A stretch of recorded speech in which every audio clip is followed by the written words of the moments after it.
Renungan hari ini terambil dari kitab 1 Raja-Raja 17 ayat 3. Bagi yang sudah siap, yuk kita buka Alkitab kita 1 Raja-Raja 17 ayat 3. Mari kita baca bersama-sama. Pergilah dari sini, berjalanlah ke timur, dan bersembunyilah di tepi sungai Kerit di sebelah timur sungai Yordan. Demikian bunyi firman Tuhan. Kita sudah belajar bahwa jika ada sukacita di hati, pasti ada harapan. Suatu ketika, Allah berbicara kepada Nabi Elia bahwa akan ada masa sulit di mana hujan tidak akan turun dalam waktu yang cukup lama.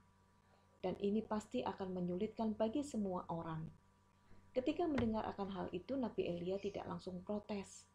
Nabi Elia percaya bahwa di masa sulit sekalipun, Allah pasti akan pelihara.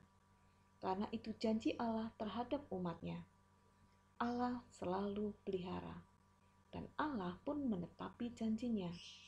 Allah menempatkan Nabi Elia di sungai Kerit ketika semua tempat mengalami kekeringan. Justru di tempat yang kecil, Tuhan memelihara Nabi Elia. Sungai Kerit sebenarnya sebuah anak sungai.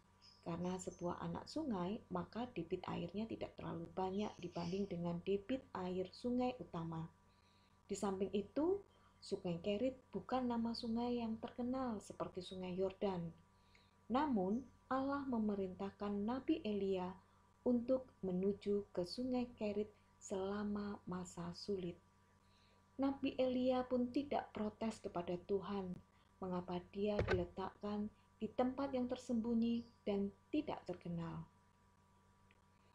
Hari ini kita belajar dari Nabi Elia. Ketika Allah menyampaikan hal yang tidak mengenakkan pada Nabi Elia tidak protes, mengapa Allah memberikan masa sulit kepada umatnya. Nabi Elia taat akan perintah Tuhan dan tidak pernah menghilangkan rasa percayanya kepada Tuhan. Apa yang dia alami tidak pernah menghapus rasa sukacitanya jika bersama dengan Allah. Di masa kering atau masa sulit tiba, Nabi Elia tetap merasa nyaman di dalam Tuhan, karena Tuhan selalu peliharakan. Kalian pun mengalami hal yang sama di saat ini. Mungkin belajar di rumah merupakan hal yang tidak menyenangkan. Tidak bisa bertemu dengan teman, tidak bisa melakukan hal-hal yang keren yang bisa kalian lakukan.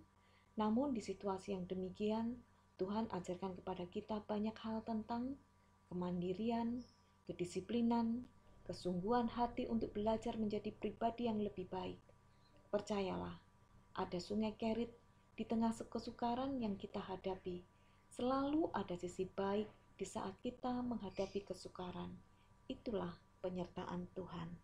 Tuhan Yesus memberkati.